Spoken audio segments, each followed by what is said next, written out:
និយាយទៅស្លកកូរគឺយើងអាចដាក់បន្លែបានច្រើនយ៉ាងតែដល់យើងមករស់នៅស្រុកគេអត់មានបន្លែដូចស្រុកយើងទេទាល់តែទៅផ្សារអាស៊ី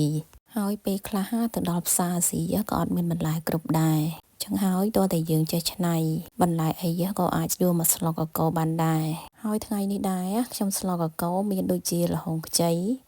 ដំឡូងជ្វាផ្លែត្រប់ហើយនិងរនួងបារាំងហើយចំពោះបន្លែស្លឹកវិញគឺខ្ញុំមានស្ពៃបារាំងស្ពៃក្តោបនេះរាងកញ្ញាញហើយរសជាតិវាគឺរាងរវិញតិចហើយខ្ញុំស្លជាមួយនឹងស្លាប់មាន់ហើយនឹងសាច់ជ្រូកចិញ្ច្រាំហើយនឹងអង្ករលីងយើងបានត្រៀមរួចរាល់ហើយនឹងផ្សិតនេះខ្ញុំរកតាំងពីកាលខែក្តៅនៅមានមួយមុខទៀតគឺគ្រឿងស្លឹកគ្រៃកិនដែលខ្ញុំអត់បានថតខ្ញុំភ្លេចថតឥឡូវនេះយើងមកចាប់ផ្ដើមធ្វើមុនដំបូងខ្ញុំដាក់ខ្ទឹមសបំពងជាមុនសិនបន្ទាប់មកខ្ញុំចាក់ស្លាប់មាន់ចូលហើយយើងចាក់សាច់ជ្រូកបន្ទាប់មកខ្ញុំកូរបន្តិចខ្ញុំរំលីងសាច់មុនអញ្ចឹងដើម្បីឲ្យឈ្ងុយបន្ទាប់មកខ្ញុំដាក់អំបិល1ស្លាបព្រាកាហ្វេទឹកត្រី2ស្លាបព្រាបាយម្សៅស៊ុប1ស្លាបព្រាកាហ្វេរួចហើយយើងរំលីងគ្រឿងនោះបន្តិចទៅដើម្បីឲ្យវាបានឈ្ងុយនិងចូលជាតិគ្នាទើបខ្ញុំចាក់គ្រឿងស្លឹកគ្រៃចូលតាមក្រោយបន្ទាប់មកយើងរំលីងគ្រឿងហើយនឹងសាច់ទាំងអស់នេះឲ្យបានឈ្ងុយហើយនឹងក្រៀមល្អហើយនឹងបានដាច់ទឹកល្អជាមុនសិនទើបខ្ញុំចាក់បន្លែចូលយើងចាក់បន្លែចូលហើយ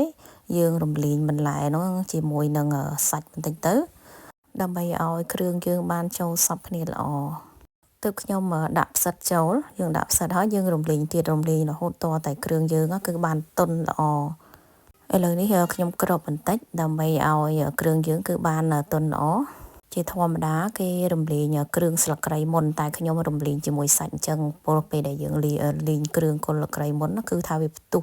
ពេញនឹងបើខ្ញុំរំលីងអញ្ចឹងគឺអត់ផ្ទុះទេគឺឲ្យវាបានឈ្ងុយដូចគ្នាខ្ញុំគ្របរហូតតែបន្លែយើងគឺបានទន់ល្អទើបខ្ញុំចាក់អង្ករលីងចូលចំពោះអង្ករលីងវិញខ្ញុំប្រើកន្លះកំប៉ុងយើងយកទៅលីងឲ្យបានឈ្ងុយហើយទើបខ្ញុំយកទៅកិនបន្ទាប់មកខ្ញុំដាក់ទឹក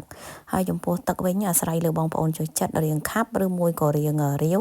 ពេលដែលចាក់ទឹកហើយយើងគ្របរំងាស់ឲ្យពុះមកទើបខ្ញុំដាក់បន្លែស្លឹកតាមក្រោយចំពោះសម្លកកូរគឺយើងរំងាស់ឲ្យបន្លែយើងបានរលួយទើបបានឆ្ងាញ់ហើយនឹងចូលជាតិល្អហើយស្លឹកស្ពៃនេះដែរយើងយកមកស្លកកូរឆ្ងាញ់គឺឡើងផ្អែមហើយត្រូវគ្នានឹងបន្លែផ្អែមហើយរៀងល្វីងតិចគឺដូចយើងដាក់ស្លឹកម្រះអញ្ចឹងបើបងប្អូនអត់ចូលចិត្តល្វីងខ្លាំងបងប្អូនដាក់ស្ពៃនេះទៅឆ្ងាញ់តែម្ដងបើបានសម្លកកូរចេះខ្ញុំអត់ហូបបាយទេខ្ញុំហូបតែសម្លទេចុះបងប្អូនវិញអរគុណជួបគ្នាវីដេអូក្រោយៗទៀត